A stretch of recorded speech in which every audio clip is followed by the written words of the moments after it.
आजम खान। दिन भर की खबरों में सबसे पहले नजर डालते हैं आज के मुख्य समाचारों पर। लिटिल फ्लावर स्कूल से निकलेंगे नए विधायक, पर्यवेक्षकों ने लिया जायजा। मतदान दलों के लिए बैग तैयार करने में जुटे हैं कर्मचारी। 29 नवंबर से होगा वितरण। भाजपा और कांग्रेस प्रत्याशियों का चुनाव प्रचार तेज, पीछे नहीं पुत्र बधुए। राजनीति से दूर आधी दुनिया, 5 सीटों पर महज 8 महिलाएं। अब समाचार विस्तार से। स्कूलों से सिर्फ विद्यार्थी नहीं निकलते, इस बार नए एमएलए भी निकलेंगे। आप चौंक गए ना? जी हाँ, विधानसभा चुनाव के बाद आगामी विधायक इस बार लिटिल फ्लावर स्कूल से ही निकलेंगे। यानी अगला विधायक कौन होगा, इसकी घोषणा जंक्शन स्थित लिटिल फ्लावर स्कूल से की जाएगी। हनुमानगढ़ के लोकतांत्रिक इतिहास में ऐसा पहली बार होगा जब मतों की गिनती का काम लिटिल फ्लावर स्कूल में होगा। निर्वाचन आयोग ने इसकी तैयारी शुरू कर दी है। उप जिला निर्वाचन अधिकारी बीएल मेहड़ा की मौजूदगी में जिले के 5 विधानसभा क्षेत्रों के पर्यवेक्षकों ने मतगणना स्थल का दौरा किया और व्यवस्थाओं का जायजा लिया। संगरिया के पर्यवेक्षक नागिया यामटोम, पीलीबंगा के ऑब्जर्वर अरूप कुमार, हनुमानगढ़ के धनंजय कुमार, नोहर के अल्बर्ट सलोवा और भादरा के ऑब्जर्वर एसबी गायकवाड़ ने व्यवस्थाओं पर संतोष जताया। उन्होंने कहा कि मतदान के बाद वहां पर सीसीटीवी कैमरे लगाने की जरूरत है ताकि हर पल का रिकॉर्ड संधारित हो सके। उप जिला निर्वाचन अधिकारी बीएल मेहड़ा ने कहा कि निर्वाचन विभाग द्वारा जारी गाइडलाइन के मुताबिक हर व्यवस्था करवाई जाएगी। इस दौरान रिटर्निंग अधिकारी करतार सिंह पूनिया भी मौजूद थे। चाबी अलग से सील रहेगी और उसके ऊपर जैसे यहाँ पर ऐसे भी लगाएंगे, कागज लगाएंगे, हाँ पूरा सील होगा और आपके उपस्थिति में जब अपना काउंटिंग शुरू होगी उस समय in the presence of your आपके उपस्थिति में उसको सील किया जाएगा। आपके प्रेजेंस में कलेक्शन सेंटर वो ऐसे रात को आई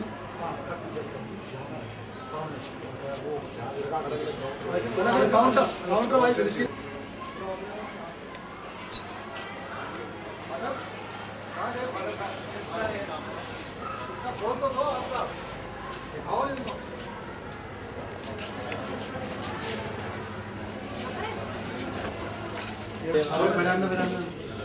कुछ में हम जहाँ 5 जगह है ना,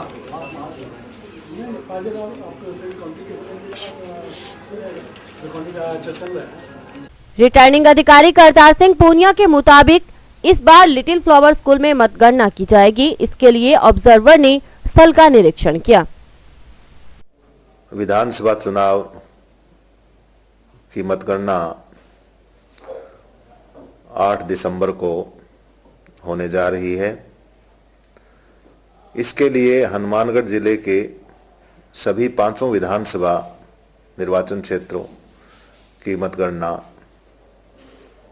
हनुमानगढ़ संगरिया बाईपास रोड पर स्थित लिटिल फ्लावर स्कूल में संपन्न होगी। इसके लिए आज सभी विधानसभा क्षेत्रों के पर्यवेक्षक महोदयों ने इसका विद्यालय का निरीक्षण किया और काउंटिंग के संबंध में जो भी तैयारियां हैं उनका जायजा लिया। सर, इस बार जंक्शन में रखा गया है, क्या विशेष कारण रहेगी? इसके पीछे हनुमानगढ़ टाउन में एनएमपीजी कॉलेज में वहाँ पार्किंग की ज़्यादा प्रॉब्लम रहती है, भीड़ भाड़ का एरिया है। यहाँ कलेक्शन जब ईवीएम का कलेक्शन होगा 1 तारीख को, तो उस दिन कोई भीड़ नहीं होगी, पार्किंग की प्रॉब्लम नहीं आएगी, सामने ग्राउंड है। इसलिए उसको सुरक्षा व्यवस्था को ध्यान में रखते हुए, पार्किंग व्यवस्था को ध्यान में रखते हुए जिला कलेक्टर महोदय ने इसी स्थान को निर्धारित किया। तो सुरक्षा को लेकर सीसीटीवी वगैरह कैमरे लगेंगे? सुरक्षा के लिए सीसीटीवी कैमरे प्रत्येक मतगणना हॉल के सामने लगाए जाएंगे। 1 तारीख से जब से 1 तारीख को पोलिंग डे के बाद, पोलिंग के बाद शाम को जब ईवीएम यहाँ जमा हो जाएंगे। रिटर्निंग अधिकारी ने बताया कि चूंकि पुराने मतगणना स्थलों पर पार्किंग को लेकर परेशानी आती थी, इसलिए स्थल में बदलाव की आवश्यकता महसूस हुई। हनुमानगढ़ टाउन में एनएमपीजी कॉलेज में वहाँ पार्किंग की ज़्यादा प्रॉब्लम रहती है, भीड़ भाड़ का एरिया है। यहाँ कलेक्शन जब ईवीएम का कलेक्शन होगा 1 तारीख को, तो उस दिन कोई भीड़ नहीं होगी, पार्किंग की प्रॉब्लम नहीं आएगी, सामने ग्राउंड है। इसलिए उसको सुरक्षा व्यवस्था को ध्यान में रखते हुए, पार्किंग व्यवस्था को ध्यान में रखते हुए जिला कलेक्टर महोदय ने इसी स्थान को निर्धारित किया। रिटर्निंग अधिकारी करतार सिंह पूनिया के मुताबिक मतगणना स्थल पर सुरक्षा व्यवस्था के पुख्ता बंदोबस्त किए जा रहे हैं। मतगणना के बाद पैरामिलिट्री फोर्स के जवान तैनात किए जाएंगे, जो हर तरह की गतिविधियों पर नजर रखेंगे। 1 तारीख को पोलिंग डे के बाद, पोलिंग के बाद शाम को जब ईवीएम यहाँ जमा हो जाएंगी, संग्रहण हो जाएगा, उसके बाद जो है वो पैरामिलिट्री फोर्स की निगरानी में रहे, सुरक्षा में रहेगी और सीसीटीवी कैमरे लगा दिए जाएंगे। विधानसभा चुनाव के लिए 1 दिसंबर को मतदान होगा। मतदान दलों को 29 नवंबर से विदाई देनी शुरू हो जाएगी। नोहर और भादरा क्षेत्र के लिए मतदान दलों को 29 नवंबर तो बाकी क्षेत्रों के लिए 30 नवंबर को संबंधित मतदान केंद्र के लिए रवानगी दी जाएगी। इस दौरान मतदान दलों के लिए आवश्यक उपकरणों और कागजातों से सुसज्जित बैग तैयार किए जा रहे हैं। यह है हनुमानगढ़ जंक्शन कैनाल कॉलोनी स्थित राजकीय उच्च प्राथमिक विद्यालय। 1 दिसंबर को होने वाले मतदान के लिए की जा रही है तैयारी। मतदान दलों के लिए थैले तैयार किए जा रहे हैं, जिसमें मतदान से संबंधित सामग्री रखी जा रही है। निर्वाचन शाखा के स्टोर इंचार्ज रविकांत शर्मा इसकी खुद निगरानी कर रहे हैं। शर्मा के मुताबिक जिले में विधानसभा चुनाव के लिए 1157 मतदान केंद्र बनाए गए हैं। इनमें 1191 बूथ और बाकी सहायक बूथ बनाए गए हैं। मतदान दलों को 29 नवंबर से रवानगी दी जाएगी। इसके तहत 29 नवंबर को नोहर, भादरा और पीलीबंगा तथा 30 नवंबर को संग्रिया और हनुमानगढ़ क्षेत्र के लिए मतदान दलों को रवाना किया जाएगा। लगभग 48 व्यक्ति कार्यरत है। इसमें 35 प्रकार के तो फार्म और 20 प्रकार के लिफाफे तथा 35 प्रकार के अन्य पोलिंग मटेरियल जैसे कीले वगैरह है, जो भी है ये हम इसमें वो कर रहे हैं। बूथ वाइज पर बूथ टोटल बूथ 1157 है, जिसमें 1091 मतदान केंद्र है और 57 जो है वो सहायक मतदान केंद्र है। तो सबके लिए अलग अलग पर्टिकुलर बूथ जो है वो बूथ वाइज हमने सारा बैग तैयार कर दिए। और ये 29 तारीख को पीलीबंगा, नौर और भादरा को दिए जाएंगे और 30 तारीख को संग्रिया और हनुमानगढ़ के लिए बैग देकर रवाना। हनुमानगढ़ विधानसभा क्षेत्र में भाजपा और कांग्रेस प्रत्याशियों का जनसंपर्क जोरों पर है। खास बात है कि भाजपा प्रत्याशी डॉक्टर राम प्रताप और कांग्रेस प्रत्याशी चौधरी विनोद कुमार की पुत्र वधुएं भी वोट मांगने निकल पड़ी हैं। वे अपने हाव भाव से महिला मतदाताओं को लुभाने की पुरजोर कोशिश करती हैं। चुनाव का रण तैयार है और कमोबेश हर प्रत्याशी चुनावी फिजा को अपने पक्ष में करने की जुगत में है। चुनावी संग्राम को जीतना अकेले प्रत्याशियों के वश की बात नहीं, इसलिए परिजन भी जोर शोर से जुटे हैं। इसमें प्रत्याशियों की पुत्र वधुएं भी पीछे नहीं हैं। भाजपा प्रत्याशी डॉक्टर राम प्रताप की पुत्र वधु ज्योति साहू ने समर्थकों के साथ अपने ससुर के लिए वोट मांगे। इस दौरान वे धान मंडी क्षेत्र में भी गयीं। कमल का फूल बटन दबाना है, कमल का रेखा जो बच्चों को निशान है। भाजपा प्रत्याशी के पक्ष में पार्षद नगीनाबाई ने सुरेशिया क्षेत्र में जनसंपर्क किया और घर घर जाकर वोट मांगे। हाँ भाई, डॉक्टर राम प्रताप जी ज्यादा है वोट से कमल का फूल नहीं दियो। होते हो जाओ डॉक्टर साहब ये तो थोड़ा ठीक है जरूर दिए। और भाई अगर राख के करना कहीं करोगा तो यहाँ काट ठीक है भाई वोट दे आओ। नगीना भाई आया वोट मांगन वोट ठीक है। अब आइए आपको ले चलते हैं हाउसिंग बोर्ड कॉलोनी, जहां पंचायती राज्य मंत्री और कांग्रेस प्रत्याशी चौधरी विनोद कुमार की पुत्र वधु उषा चौधरी समर्थकों के साथ डोर टू डोर संपर्क कर रही हैं। इस दौरान वे अपना परिचय देना नहीं भूलती, फिर वोट मांगना ही तो मकसद है। चौधरी विनोद कुमार जिंदाबाद, अशोक गहलोत जिंदाबाद, सोनिया गांधी जिंदाबाद, कांग्रेस जीतेगा, चौधरी विनोद कुमार जीतेगा। कांग्रेस को देना जी वोट सारे घर में। बच्चों के बने हुए हैं ना इनके, नहीं ये छोटे हैं। छोटे हाँ छोटे, इनको तो नहीं बने। हाइट से दीदी और क्या हाल है। दूसरी तरफ टाउन में भी महिलाओं ने चौधरी विनोद कुमार के समर्थन में रैली निकाली। विभिन्न मार्गों से होकर गुजरी रैली में हाथों में कांग्रेस का झंडा लेकर चल रही महिलाएं इंदिरा गांधी और सोनिया गांधी की जय जयकार भी कर रही थी।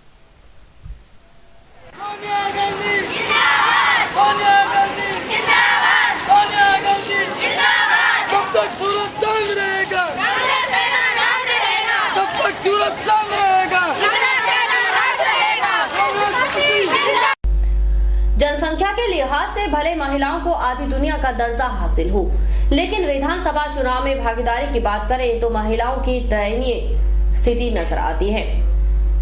हनुमानगढ़ जिले में 5 सीटों पर कुल 64 प्रत्याशी हैं, लेकिन इनमें महिला प्रत्याशियों की संख्या महज 8 है। खास बात है कि कांग्रेस और भाजपा ने महिलाओं को एक एक टिकट थमाकर महिलाओं की हितैषी होने का प्रयास किया है। पेश है खास रिपोर्ट। आधी दुनिया को आगे बढ़ाने की बात बेमानी सी लगती है। खासकर विधानसभा में आज भी महिला विधायकों की संख्या आशा के अनुरूप नहीं है। हनुमानगढ़ जिला भी राजस्थान के बाकी हिस्सों की तरह है। जिले में 5 सीटों पर इस बार महिला प्रत्याशियों की संख्या है महज 8, जबकि कुल 64 प्रत्याशी चुनाव मैदान में हैं। खास बात है कि इनमें हनुमानगढ़, नोहर और भादरा ऐसी सीट है जहां महज एक महिला प्रत्याशी चुनाव मैदान में पुरुषों के मुकाबले मजबूती के साथ खड़े हैं। हनुमानगढ़ से प्रोफेसर सुमन चावला निर्दलीय प्रत्याशी के तौर पर हैं। उनके सामने हैं पंचायती राज मंत्री चौधरी विनोद कुमार, पूर्व मंत्री डॉक्टर राम प्रताप और पूर्व जिला प्रमुख राजेंद्र मकासर, यानी तीनों ही राजनीतिक धुरंधर। फिर जसपाल सिंह, सरीखे नेता जो लगातार छठी बार चुनाव मैदान में हैं। सुमन चावला MA MPhil तक शिक्षित महिला हैं और PhD कर रही हैं। उन्होंने नोहर स्थित नर्मदा देवी बिहाणी कॉलेज में बतौर व्याख्याता रिजाइन देकर चुनाव मैदान में आने का फैसला किया है। 51 वर्षीय सुमन चावला मजबूती के साथ मैदान में है। पीलीबंगा सीट पर भाजपा ने द्रौपदी मेघवाल को टिकट दिया है। द्रौपदी मेघवाल पिछले चुनाव में भाजपा की बागीन थी।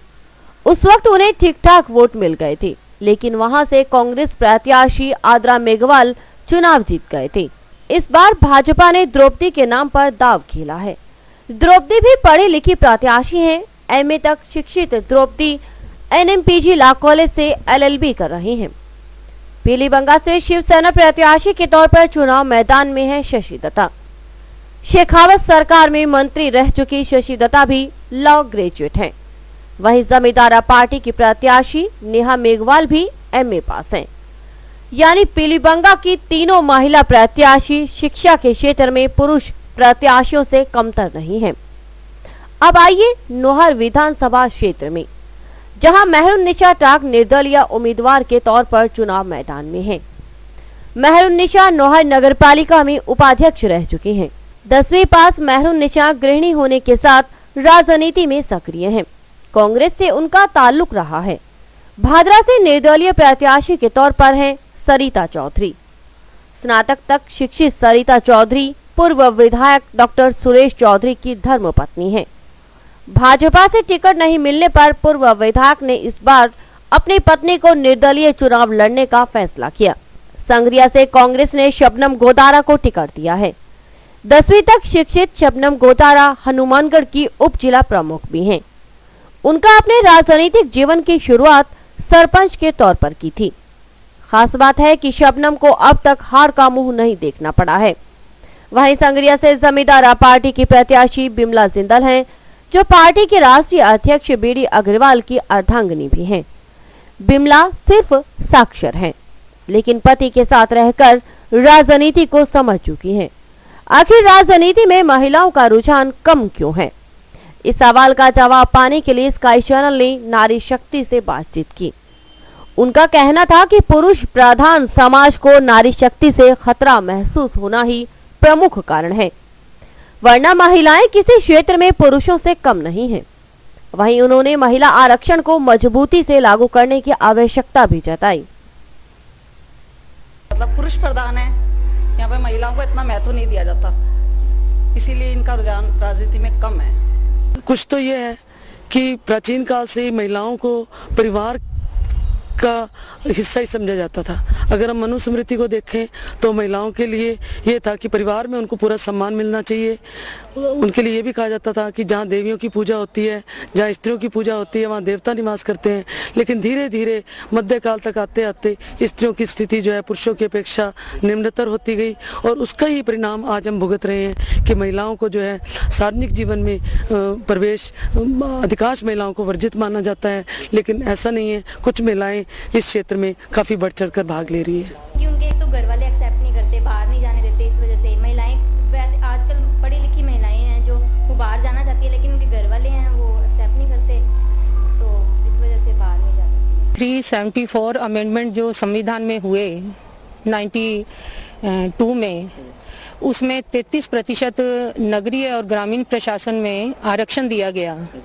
मैंने खुद सर्वे किया है, जब रिजर्वेशन होता है तो चाहे महिलाएं अपने मन से और चाहे परिवार के दबाव से राजनीति में आती हैं, लेकिन धीरे धीरे क्या है कि जो मन से आती हैं वो तो आगे रुचि रखती ही हैं निरंतर, लेकिन जो परिवार के दबाव से आती हैं उनमें भी आगे रुचि लेना शुरू हो जाता है।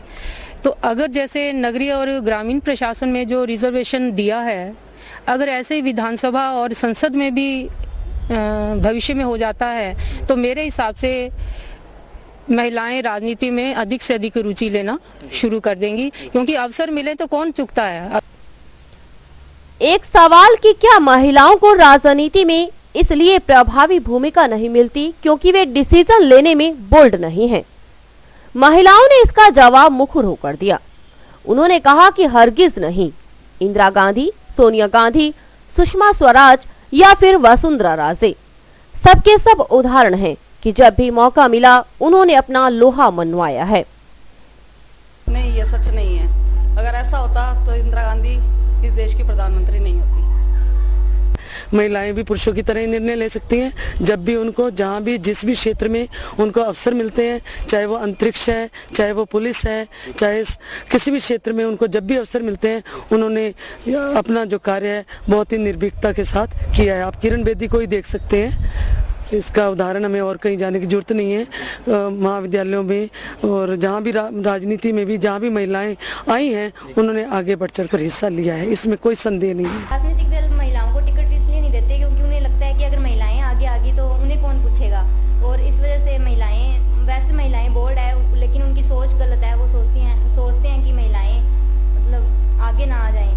अब ये दल ही जानते हैं कि वो धन बल से प्रेरित हैं या जाति से प्रेरित हैं या किसी और प्रभाव के वश होकर स्त्री महिलाओं को टिकट नहीं देते। ये उनका विषय है। अगर आप देखो तो इस बार भी कितना कम महिलाओं को दल वालों ने टिकटें दी हैं। इसको हम 100% सही नहीं कह सकते। और वर्तमान समय में जो चेंजेस हो रहे हैं शिक्षा के क्षेत्र में, चिकित्सा में, सैनिक में, अंतरिक्ष में, समाज में, तो अब पहले जैसी स्थिति, पहले ये था जो आप क्वेश्चन पुटअप कर रहे हैं, पहले ये स्थिति थी, लेकिन वर्तमान समय में शिक्षा के विकास के प्रचार प्रसार के परिणाम स्वरूप और साथ में जो अब जो मैं तो कहती हूँ कि 21वीं शताब्दी महिला शताब्दी है, तो इस समय हर क्षेत्र में महिलाएं, चाहे राजनीतिक है, आर्थिक है, सामाजिक है, वैज्ञानिक है, शैक्षणिक है, सभी क्षेत्रों में आगे आ रही हैं और निर्णय भी ले रही हैं।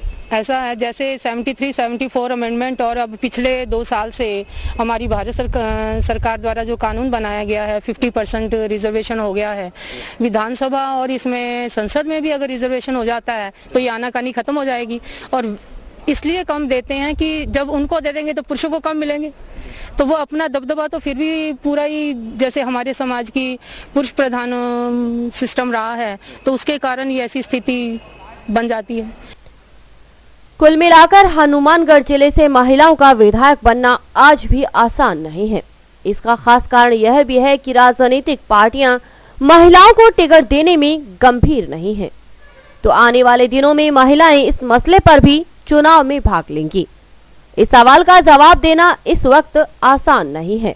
चुनाव डेस्क, स्काई चैनल, हनुमानगढ़। समाचार अभी और भी देखते रहिए दिन भर की खबरें। Baby happy modern PG college, a brand for quality education द्वारा स्टूडेंट्स के करियर को ध्यान में रखते हुए विभिन्न प्रकार के कोर्सेज करवाए जाते हैं, जैसे MSc, MA, BCA, BBA, BSc, BCom, BA. College में वेल क्वालिफाइड लेक्चरर्स की कड़ी मेहनत से लगातार 3 वर्षों से स्टूडेंट्स ने महाराजा गंगा सिंह विश्वविद्यालय की मेरिट लिस्ट में अपना नाम लाकर शिक्षा के क्षेत्र में एक नया रिकॉर्ड कायम किया। हाय, आई एम नूरजहां, मैं बीबीए की स्टूडेंट हूं। मैंने बीबीए फर्स्ट ईयर में यूनिवर्सिटी में 3rd रैंक प्राप्त किया था। इसका सारा श्रेय मैं अपने मैनेजमेंट और स्टाफ को देना चाहूँगी, जिन्होंने यहाँ पर मुझे इतनी अच्छी फैसिलिटीज़ प्रोवाइड करवाई। Simranjeet Kaur, first year I scored 80% marks, and for this I would like to thank for Baby Happy Modern PG College. The environment of this college is very learning and I have learned a lot of during these 2 years. College में corporate world की आवश्यकताओं को ध्यान में रखते हुए समय समय पर करियर गाइडेंस सेमिनार्स और वोकेशनल कोर्सेज आयोजित किए जाते हैं। महाविद्यालय में library, labs, wifi, playground, canteen, transport आदि फैसिलिटीज प्रोवाइड की जाती है। संस्था का उद्देश्य स्टूडेंट्स को एकेडमिक्स के साथ साथ एक्स्ट्रा करिकुलम एक्टिविटीज जैसे कल्चरल, स्पोर्ट्स आदि में संपन्न बनाना है। हमारे यहाँ पर आपको आकर्षक कीमतों पर 32 इंच LED, LCD टीवी उपलब्ध हैं। डीजी वर्ल्ड के शोरूम पर आपको आकर्षक brand Videocon, Sansui, Kelvinator, Electrolab, Philips, Panasonic, Kenstar आदि के होम अप्लायंसेस मिलेंगे। यहाँ पर LED, LCD TV, AC, refrigerator, washing machine, microwave, water heater आदि इलेक्ट्रॉनिक सामान आकर्षक कीमतों पर एक ही छत के नीचे में। संपर्क करें DG world, town junction road, Vijay cinema के सामने, हनुमानगढ़। टाउन थाना पुलिस ने धोखाधड़ी के एक मामले में ट्रक को सीज कर चालक को गिरफ्तार किया। मामले में आरोपी ट्रक मालिक की तलाश में भी पुलिस जुटी हुई है। गजन कुमार ने टाउन थाना में मामला दर्ज करवाया कि उसने मालवा ट्रांसपोर्ट कंपनी के माध्यम से ट्रक नंबर PB 11 AE 1769 में 420 बोरी धान एलनाबाद के लिए लोड करवाया था। इस ट्रक का चालक जगदीश था, लेकिन चालक ने धान को संबंधित जगह न पहुंचाकर कहीं और धान का बेचान कर दिया, जिस पर पुलिस ने कार्रवाई करते हुए आज संबंधित ट्रक को सीज कर चालक को गिरफ्तार किया। पुलिस जांच में पता चला कि ट्रक का असली नंबर RJ 14 2G 1864 है। वह चालक का असली नाम कृष्ण झोरड़ है। पुलिस आरोपी कृष्ण झोरड़ को रिमांड पर लेकर ट्रक मालिक की तलाश में जुटी है। ट्रक नंबर PB 11 AE 1769 जिसका ड्राइवर जगदीश था आया, वह 420 बोरी धान मैंने मालवा ट्रांसपोर्ट कंपनी की मार्फत उसमें समाना बाहू के लिए लोड करवाया, परंतु 6 तारीख तक वो माल नहीं पहुंचा। तो मैंने पता करवाया, मालवा ट्रांसपोर्ट कंपनी की मार्फत पता करवाया तो वो ट्रक नंबर फर्जी पाया, जिसकी RC वगैरह सभी फर्जी थी। इस पर उसने 8 तारीख को ये मुकदमा दर्ज करवाया। अनुसंधान से जगदीश ड्राइवर का असली नाम कृष्ण झोड़ पाया। वह ट्रक नंबर RJ 14 2G 1864 सही नंबर पाया गया। इस पर 16 तारीख को ड्राइवर कृष्ण झोड़ को गिरफ्तार किया। वह ट्रक भी बरामद किया जा चुका है। ट्रक का मालिक भी इसमें शामिल है, जिसकी तलाश की जा रही, वो गिरफ्तार नहीं हुआ। हनुमानगढ़ विधानसभा क्षेत्र से निर्दलीय प्रत्याशी प्रोफेसर सुमन चावला ने टाउन क्षेत्र में डोर टू डोर जाकर संपर्क किया। इस दौरान उन्होंने समर्थकों के साथ बरकत कॉलोनी में वोट मांगे। इस दौरान घरों में महिलाएं थी जो सुमन चावला को माला पहनाती और समर्थन देने का भरोसा भी दिलाती। वहीं आगे आगे चलते समर्थक नारे लगाते नजर आए।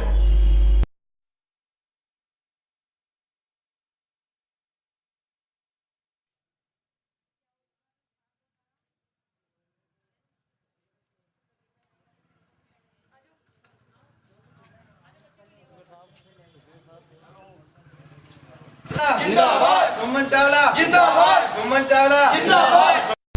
जिले भर में 19 से 25 नवंबर तक कौमी एकता सप्ताह मनाया जा रहा है, जिसके तहत आज पहले दिन जिला मुख्यालय पर कई कॉलेजों में राष्ट्रीय अखंडता दिवस मनाया गया। टाउन स्थित राजकीय NMPC कॉलेज में कौमी एकता सप्ताह के पहले दिन राष्ट्रीय अखंडता दिवस मनाया गया। कार्यक्रम में कॉलेज प्राचार्य प्रोफेसर सरवन सिंह ने विद्यार्थियों को राष्ट्रीय एकता व अखंडता बनाए रखने की शपथ दिलाई। इस अवसर पर प्रोफेसर सिंह ने कहा कि हमारे देश में भिन्न भिन्न भाषाओं, धर्मों, जातियों व समुदायों के लोग रहते हैं। उनमें भारतीयता की भावना पैदा करने के लिए राष्ट्रीय एकता व अखंडता जरूरी है। हमारे आज से यहाँ कौमी एकता सप्ताह प्रारंभ हो रहा है। कौमी एकता सप्ताह में आज से लेकर 7 दिन तक अलग अलग कार्यक्रम होंगे, जैसे महिलाओं के बारे में, अल्पसंख्यकता के बारे में, और आज जो है मुख्यतः राष्ट्रीय अखंडता के बारे में आज कार्यक्रम करवाया जा रहा है। राष्ट्रीय अखंडता क्यों ज़रूरी है? क्योंकि हमारे देश में भिन्न भाषाओं, भिन्न धर्मों, भिन्न जातियों, भिन्न समुदायों के लोग रहते हैं। उन सब में यह भावना पैदा करने के लिए कि वो सबसे पहले अपने आप को एक भारतीय कहें, ना कि अपने आप को पंजाबी, राजस्थानी, गुजराती, मद्रासी कहें। तो जब तक हमें ये भावना नहीं आती कि मैं भारतीय हूँ, तब तक हम राष्ट्रीय अखंडता या राष्ट्रीय एकता जो है इसके लक्ष्य तक नहीं पहुँच सकते। उस राष्ट्रीय एकता और अखंडता को और ज़्यादा मजबूत बनाने के लिए यह कौमी एकता सप्ताह मनाया जा रहा है। और आज जो है राष्ट्रीय अखंडता के विषय पर भाषण भी होंगे और सारे महाविद्यालय के कर्मचारियों, छात्रों और अन्य विद्यार्थियों के द्वारा जो है शपथ ली गई है राष्ट्रीय एकता और अखंडता की। कौमी एकता सप्ताह के तहत आज टाउन स्थित जिला कांग्रेस कमेटी कार्यालय में भी कार्यक्रम का आयोजन हुआ, जिसमें सभी कांग्रेसजनों ने पूर्व प्रधानमंत्री व लौह महिला स्वर्गीय इंदिरा गांधी को श्रद्धांजलि दी। जिलाध्यक्ष सुरेंद्र दादरी के नेतृत्व में सभी ने उनके चित्र के समक्ष पुष्प अर्पित किए। कार्यक्रम में वक्ताओं ने इंदिरा गांधी द्वारा प्रधानमंत्री पद पर रहते हुए देश हित में लिए गए निर्णयों की सराहना की। पाकिस्तान के साथ जो इंदिरा जी ने मजबूती के साथ पाकिस्तान से बांग्लादेश को अलग करवाया, और बैंकों के राष्ट्रीयकरण की वजह से कितनी उनकी दूरदृष्टि सोच थी कि आज विश्व के अंदर जो अर्थव्यवस्था की हालत है, लेकिन इंदिरा जी ने जो बैंकों का राष्ट्रीयकरण किया उसकी वजह से आज हमारे बैंक उसी मजबूती के साथ काम कर रहे हैं। और अभी वक्त है हेडलाइंस का।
गुरु नानक देव के प्रकाश पर्व के उपलक्ष्य में गांव मक्कासर स्थित श्री गुरुद्वारा साहिब से नगर कीर्तन निकाला गया।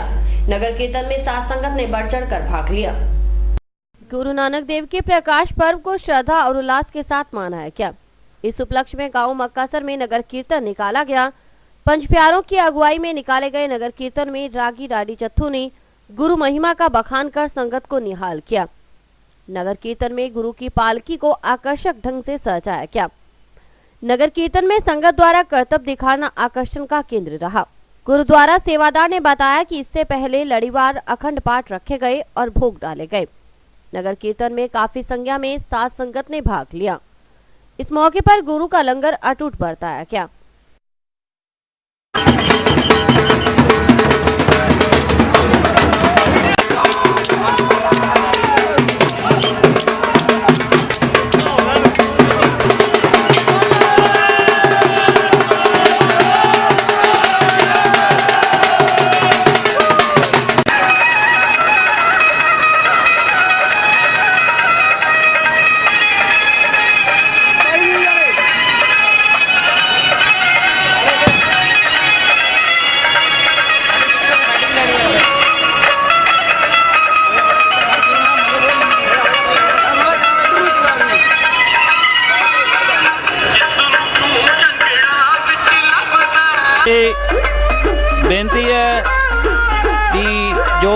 नगर मक्कासर दीआं संगतां वल्लों धन गुरु नानक देव महाराज जी का अवतार दिहाड़ा हर साल की तरह मनाया जाता है। सो सारे ही नगर वालों जो गुरु ग्रंथ साहब सच्चे पातशाह की हजूरी विच अरदास बेनती करके असी गुरु घर नवे तैयार किए हैं। इत्थे संगतां वालों श्री गुरु ग्रंथ साहब की लड़ीवार श्री अखंड पाठ साहबां की कोतरी शुरू की है। तकरीबन 10वें महीने की 7 तरीक तो कोतरी चालू है। सो ये जिहड़ा धन गुरु नानक देव महाराज जी का अवतार दिहाड़ा असी आए साल की तरह मनाउने हैं। राजनीति में जाति और धर्म का कोई स्थान नहीं होना चाहिए। खासकर टिकट वितरण में राजनीतिक पार्टियों द्वारा अपनाए जाने वाले फार्मूले लोगों को पसंद नहीं है। आइए देखते हैं पब्लिक पोल में। हमारे नगर का पूर्ण विकास कर सके। आज जगह जगह शहर के अंदर गंदगी है, जगह जगह नगर परिषद को दबाव दे करके किसी तरह के बाहर से अपना राज्य से पैसा ला करके शहर का पूर्ण विकास कराए। और दूसरा ये कि किसी प्रकार की जाति संप्रदाय से उठ करके अच्छा कार्य करे तो विधायक से हम बड़े प्रसन्न हो सकते हैं। वोट तो प्रजातंत्र में वोट एक ऐसी शक्ति है जो आप चाहो तो कुछ भी कर दो। आज जो युवा है, अगर युवा सब मिलकर के अगर एक तरफ हो जाए तो अच्छे अच्छे पर्वत को झुका सकते हैं, नदियों के मुंह को मोड़ सकते हैं। और आज युवा अगर एक तरफ होकर के वोट देवे तो अच्छी सरकार ला सकते हैं, अपने मनपसंद की सरकार ला सकते हैं। और वोट देना इतना आवश्यक है कि वो तो एक बहुत बड़ी शक्ति है। वोट से तो किसी को वंचित होना ही नहीं चाहिए। हम तो ये कहेंगे किसी के हाथ पैर भी नहीं चलते हैं तो भी किसी न किसी माध्यम से वोट तक जाकर के वोट डालना चाहिए। इस समय तो विधानसभा की सबसे बड़ी समस्या, तो मैं तो एक बात सोचता हूँ कि समय समय पर जो राजनीतिक दृष्टि से ये इनका सीमांकन जो है वो अदल बदल करते रहते हैं, जिससे क्या होता है नए क्षेत्र आते हैं, नए क्षेत्रों में फिर उसी हिसाब का वो रहता है। बाकी हमारे यहाँ पर जो विधानसभा में जो सबसे बड़ी समस्या है वो आज यही है कि किसी तरह भी हम जाति से उठ करके जो है वो कोई भी पार्टी अपनी टिकट नहीं देती है। और टिकट जब तक राष्ट्रीय पार्टी किसी को नहीं देती है तब तक हम ये सोचते हैं कि इस विधानसभा क्षेत्र का विकास संभव नहीं है। संभव तभी होगा जब इस विधानसभा क्षेत्र में कोई बार बार कोई न कोई नया एक बार विधायक बने और वो जनता की आवाज़ को आगे ले जाए। मैं तो उनसे, जो भी विधायक आए उनसे बड़ा आग्रह पूर्वक निवेदन रहेगा हमारा। और जनता की तरफ से मैं ये भी कहना चाहूँगा कि जैसे तैसे भी वो अपनी पूरी जनता के साथ मिले। केवल वोट लेने के बाद में किसने मेरे को वोट दिया किसने नहीं दिया इसकी तरफ ध्यान नहीं दे करके और जनता के बिल्कुल एकदम दरवाजे जिस तरह आज जा रहे हैं उसी तरह दरवाजे पर जा करके और वो अपना लोगों से मिले। हम चाहते हैं कि हमारा विधायक जो है वो मिलनसार प्रेमी हो। और इसी के साथ समाचार समाप्त हुए। रोजाना देखते रहिए समाचार। नमस्कार।